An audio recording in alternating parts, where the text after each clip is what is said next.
Hi, this is Chloe here with another video about learning Lenormand, and in this video we're going to be talking about the playing card inserts. You can see these inserts in the kindergarten Lenormand which I drew.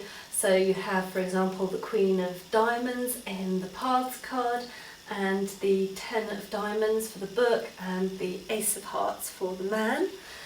And in this video we're going to look at the history of these inserts, look at how we can use them in relation to the court cards, like queens, jacks and kings, and how we can use the pips and the suits to help expand the way that we read, expand the interpretations that we put on the cards, get a little bit more depth from readings.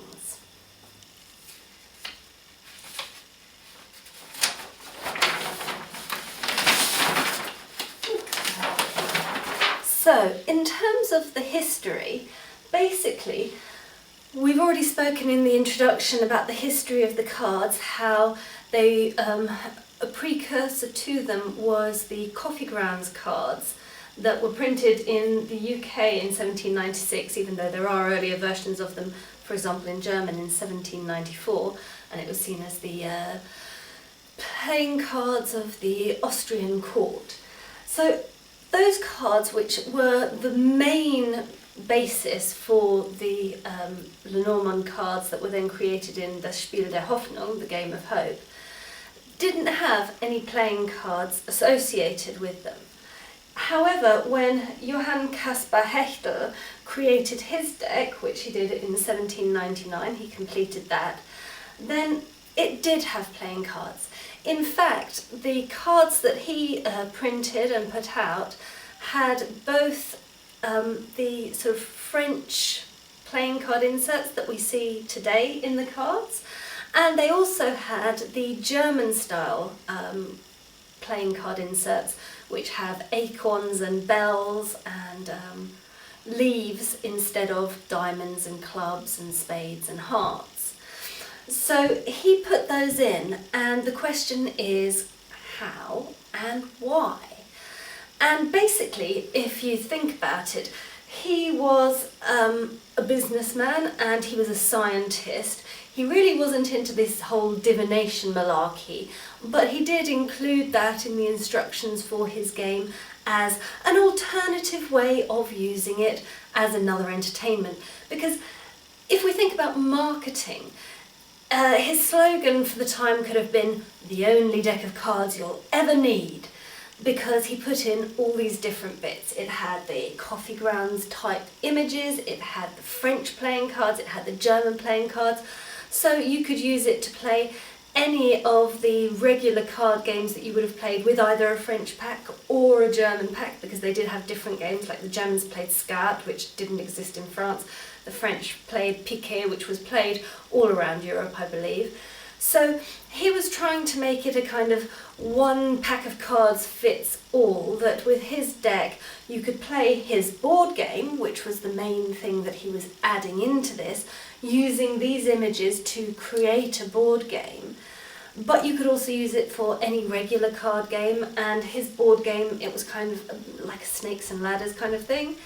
And he also left in, there were the playing card associations, and playing cards were used for divination, and likewise the coffee grounds cards were used for divination. So this was another way of playing with this fabulously versatile deck of cards. So that's kind of the why there are playing card inserts, was literally he just wanted it to be a selling point for his deck, I guess, that there were so many different ways that you could use these wonderful cards. In terms of the how he went about it, well, if you look back at the time, there were a lot of different systems of associating meaning to the playing cards. It's not like with the tarot deck where, for example, with the Rider-Waite, there's a picture and that kind of guides you in what you put onto it. Because the playing cards were just literally like unillustrated pips, different countries and even different regions within the same country had different meanings that they ascribed to the various playing cards. And so there was no way that he could kind of come up with a cohesive meaning for that, and it really wasn't his main area of interest anyway. So it seems like he did it pretty much randomly. If we look at a couple of his examples, for instance, I think I spoke in another video about the ring, which is the Ace of Clubs. Now, the Ace of Clubs was actually a card of wealth and prosperity, which isn't really the meaning of the ring. If you look at something like the Nine of Diamonds, which is the coffin card, in playing card terms, it had all kinds of meanings, including something around an unhappy Scottish family, because it looked like the crest of some Scottish family, but mainly it was about getting a new job or getting a financial gain, a lucky bit of money.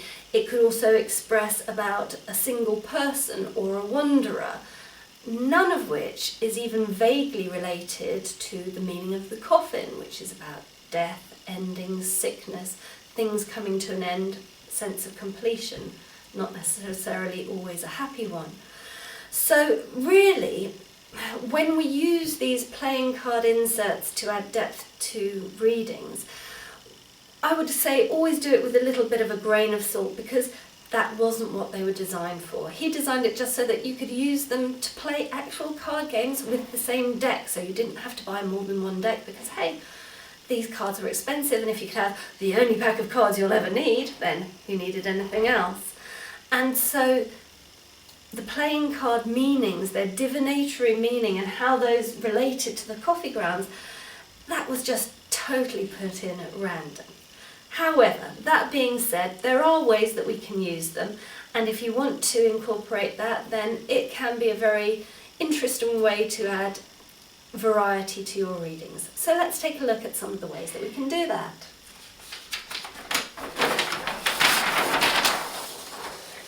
So if we look at the court cards, then these can, for instance, talk to us about a person. There aren't that many actual people on the Lenormand cards. There's the rider, the child, the man, the woman. And other than that, you have a lot of, a house, a lily, a bear, a fox, a ring, a letter, a book, a cross, astrological things like the sun and the moon, weather, clouds. But you don't have that many people necessarily. And yet, take the court cards and suddenly you have an additional, really, or nearly, 12 people, because there are 3 court cards in each of the 4 suits, so that's 12 people. So it can be used to help draw our focus and make us think about a person. And all the cards in the Lenormand can be used to describe a person, but in particular, the cards that have a court card associated with them do have that added layer quite often used in traditional readings. The other way is to look at the way that the person is facing. So let's take a look at those 2 different ideas.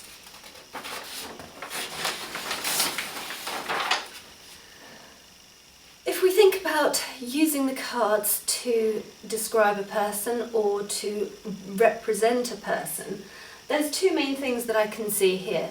One of which is that we can choicefully select a card for a particular person. So if you are throwing a grand tableau, for example, you might have in mind a particular situation where there are quite a few people involved and think, well, the flowers represents this person well because, she's young and pretty and quite diplomatic, or the King of Cups represents this person well because he's a family man and a patriarch, or what have you.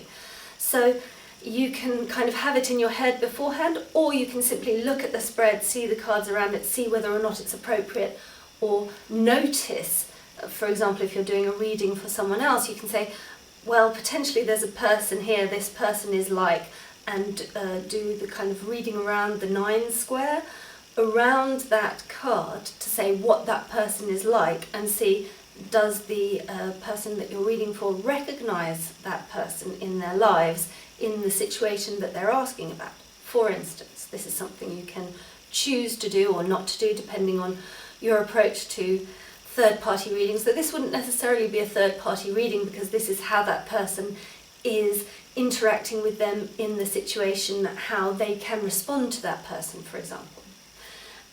So it's good for sort of either choosing beforehand who is going to represent somebody in your spread, or discovering, recognising that person in your spread. And you can also use it if you are creating a spell, for example, with Lenormand cards, which is something that I do quite often, to represent that person. So, have I given an example of that? No, okay. So for example, in this little bit, you could say that this is an older gentleman and he is both committed and quite sociable. This would be ways of adding in information around this person, the lily, who is also the king of spades. And for example, you could, in a larger spread, I've done a kind of spell where I have, the lily in the centre perhaps, and then how I want to respond to him perhaps as being the other cards around it, or how I want our interaction to go. You can do that kind of thing as well. But it's a way of recognising the characteristics of this person and recognising the person in a spread to say, okay, so there's this person who is like this, who does that sound like? Is this relevant to your reading? Another way that we can use the court cards is in terms of the direction that they face. So which way do they look, and what does that suggest about their focus or their relationship? For example, here we have the flowers, the Queen of Spades, and we have the scythe, which is the Jack of Diamonds, and they're looking away from one another, and she is looking towards the dog, which, although it isn't a person card, it is quite often used to represent someone who is faithful, a friend, a colleague, so it has that side to it too. And sometimes it is about your life's partner, because that's someone who is supposed to be faithful. So she is looking to the dog and not at the scythe. That would suggest that their relationship, perhaps he's a bit too smart-mouthed and thinks that she's too pretty for him, or whatever. It gives you that kind of flow. So they're not looking at one another, and you can use that as a way to expand your reading rather than just seeing that, there's, if you were looking at it using the person attributes, you would still say that there are these two people, but you might say, how are they connected because they are next to one another, and so that a diplomatic woman is good friends with a sharp-tongued young man, for example, as opposed to, here you could see you need to stay faithful to creative editing would be a very different kind of reading of this little line of three. So here we see that looking at how they face gives us a different layer of interpretation, as well as the layer of who is this person beyond just the regular keywords for each card of creativity, beauty, diplomacy, what have you.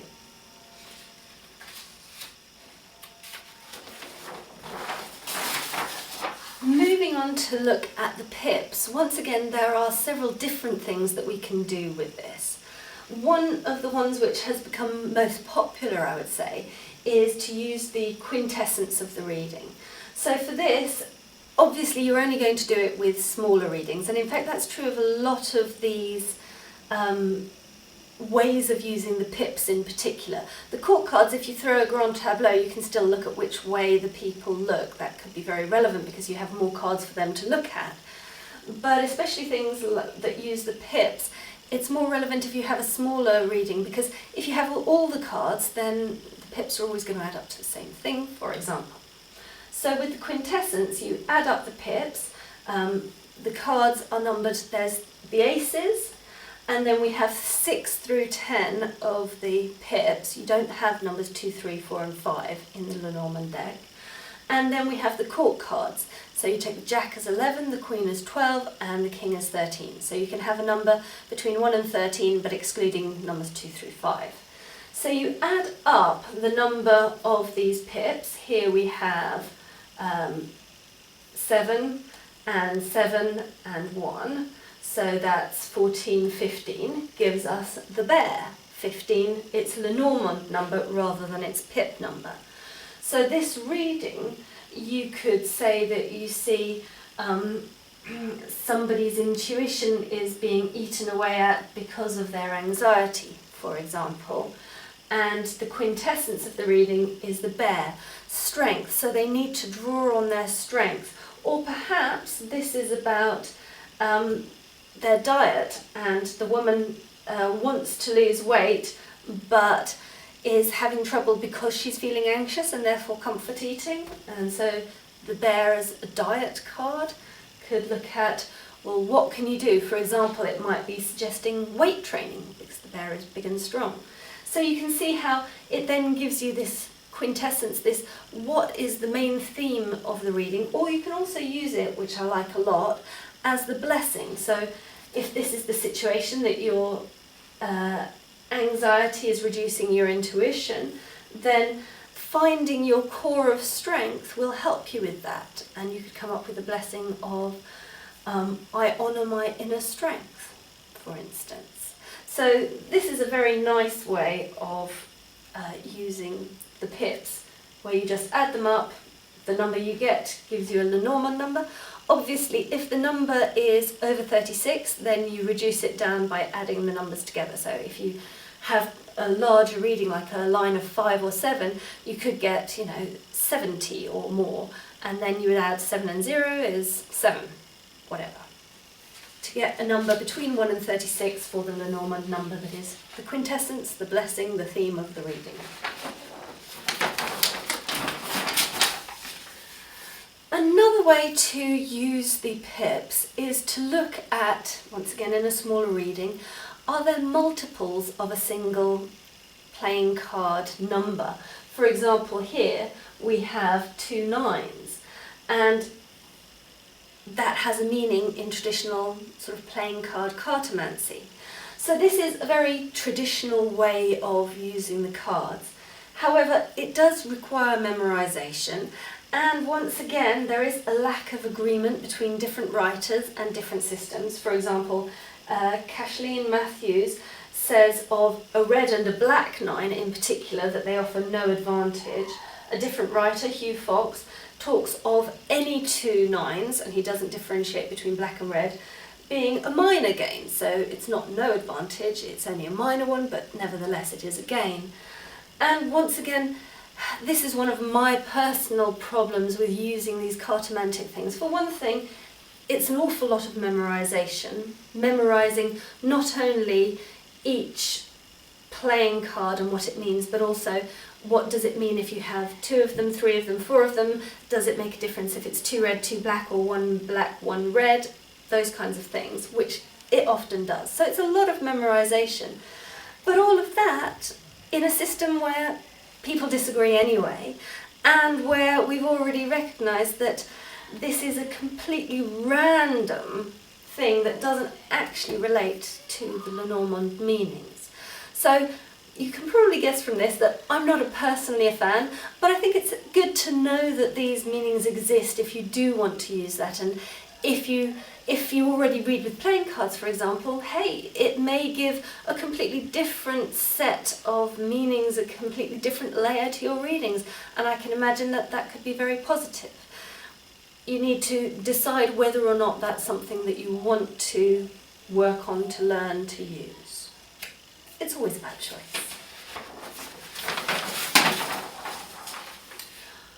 We can also use the suits themselves as a way of adding depth to the reading. So this could give either a flavour for the reading or a theme for the reading. And we can also use the suits as a yes, no, red, black. So I'll explain that a little more as well. In terms of the suits, we have a basic kind of area or meaning for each of the suits. And this is a little bit different to regular playing cards once again. This is based more on the German suits than on the French suits, which the French suits, there's more knowledge about the French cartomantic system, I think, whereas because perhaps Hechtel was German, these seem to fit a little bit better with the way he assigned things on the cards. So this is what most Lenormand readers have kind of agreed as the way of dividing the suits up, and their kind of areas or themes, shall we say, because this wouldn't necessarily be the same for a regular cartomantic way of looking at the suits. So water is love, friendship, family, home, kind of like the cups cards. Diamonds are fire, so enterprise, dynamic energy, projects, fortune, a little bit like your wands. Air is the spades, but rather than the sort of swords of tarot, which can be quite negative, this is perhaps a little more positive. It's society, service, business, government. It's quite overarching themes, perhaps, where this is sort of more personal themes.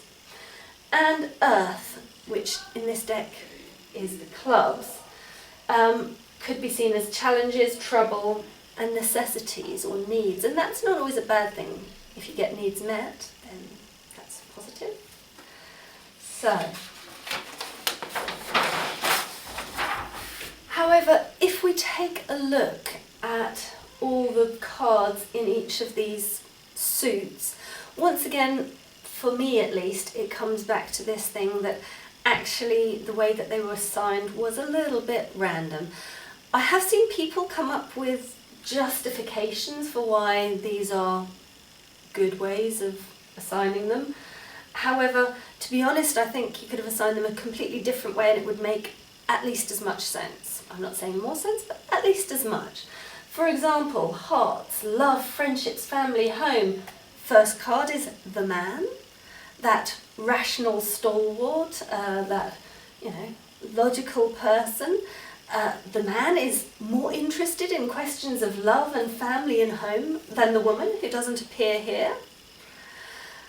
I'm not convinced, you can guess, but hey, that's what it is. So in the suit of hearts we have the man, the stars, the tree, health. I guess tree does have that side of ancestry and roots.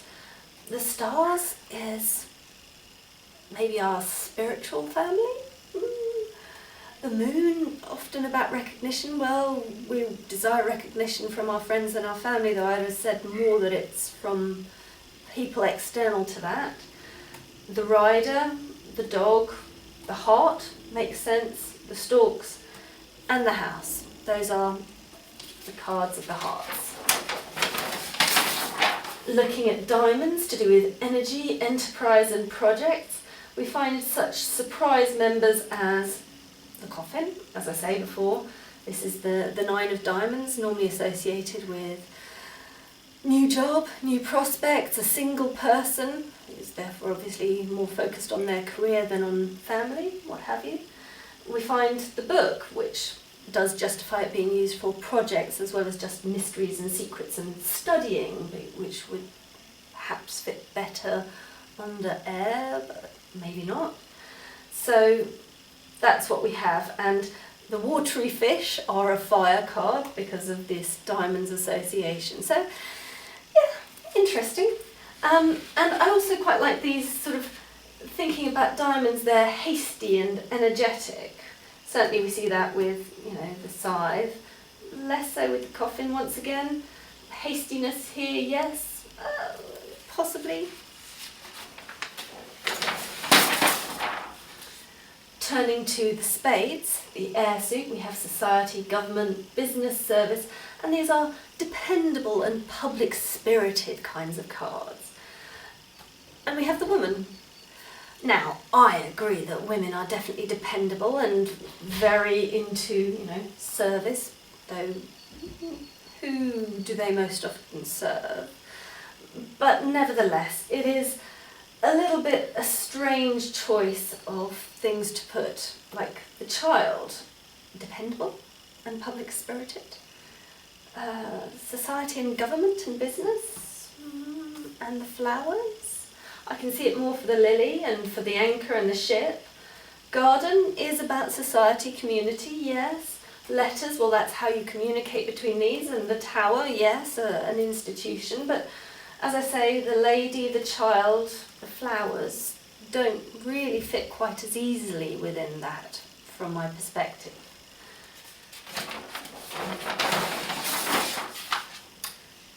And clubs, challenges, necessities, troubles. These are difficult and complex cards. So if you have a reading full of clubs, then it's a situation which is perhaps difficult. We can accept that. Then we have the ring. So perhaps, necessities. It's necessary to make contracts, and when you make a promise, you have to stick to it. So I can see that. The cross, obviously, life lessons, burdens. The mice, equally so. The mountain, yes, challenging. The fox can be either smart, but it can also be someone deceptive. The bear is normally seen as quite a positive card, a mentor, a boss. Bosses aren't always great, it must be. So yeah, complex, we're getting there. Whips, I'm not sure about complex, but definitely difficult. And the snake, yes, and the cloud. So yes, most of these fit quite well within that, and we can see where that comes from.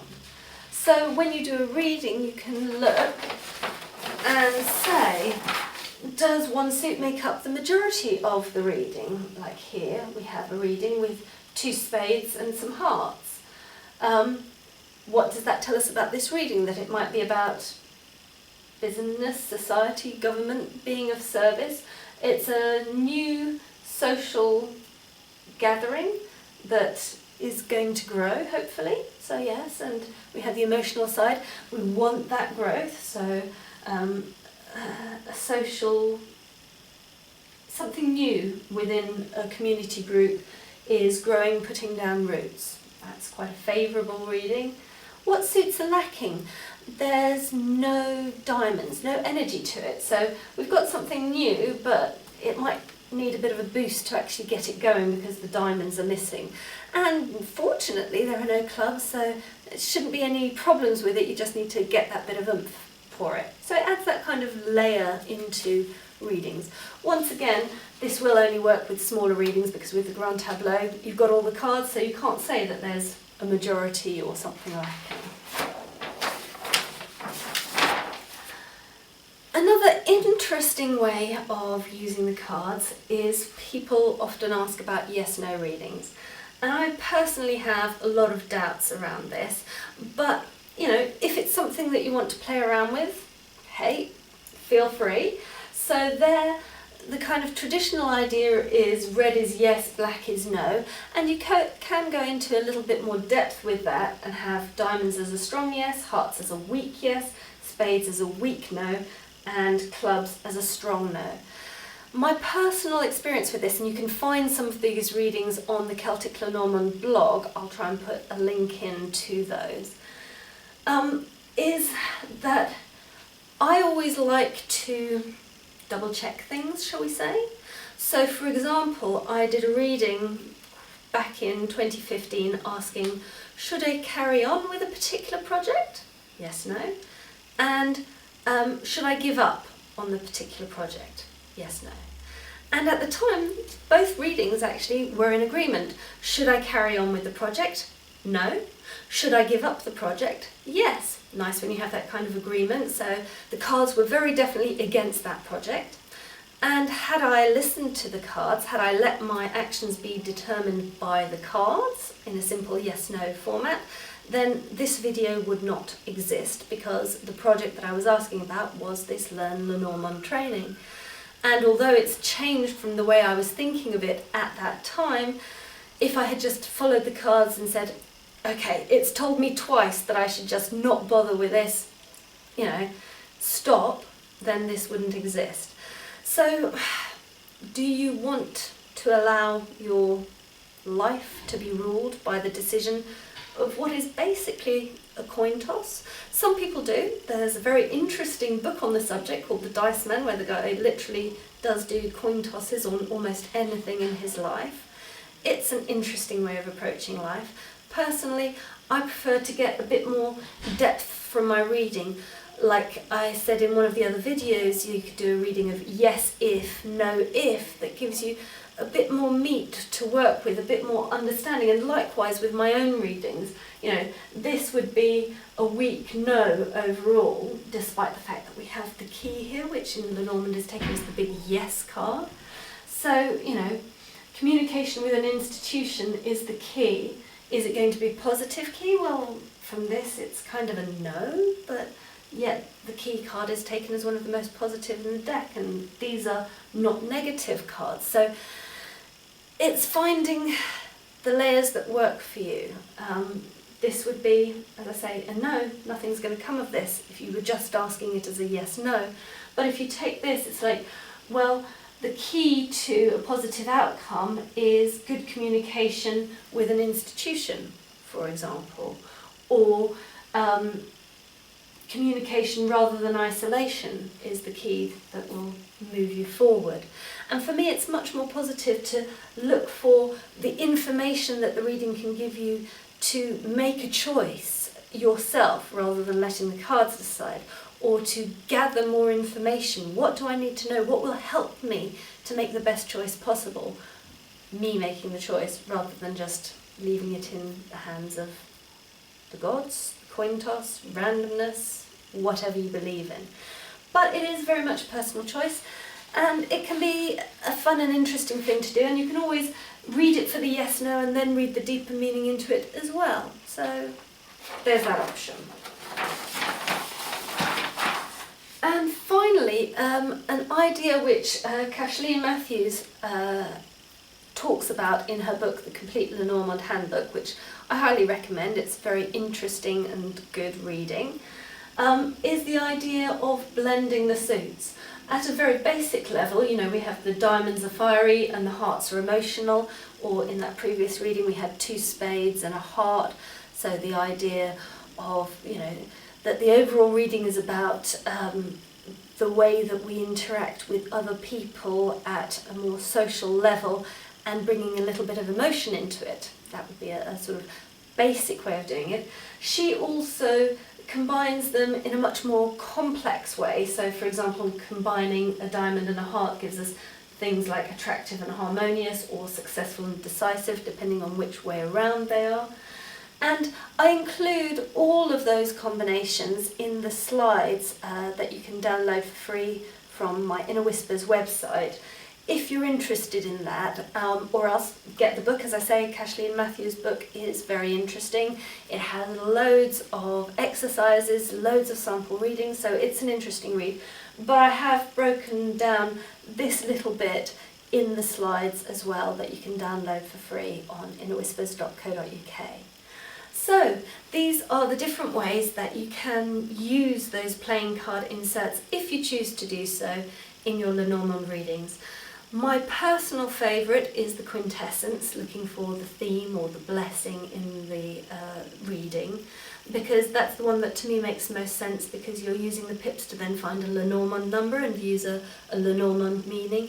As I say, I have a lot of doubts about the cartomantic meanings being applied into this, because they really don't mesh very well, depending on which system you choose of the many that there are. But it's personal choice.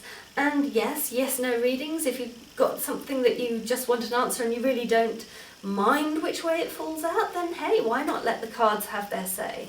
Or you can look to them for information, see where you want to go with that. And using the court cards for directionality, or to help reinforce the personness of different cards, can also be a very nice way of adding to a reading, or, as I say, adding to your spell work so that you can include more people within a spell. Not that you're trying to influence them, but if you're going into negotiation, you want to know, how can I best make this work between us? And that's the kind of spell that I would use with that. Personally, you might use it for something else, and it's all about choices once again. I hope you found this useful, and that you will download the slides so that you get the extra benefit of that as well.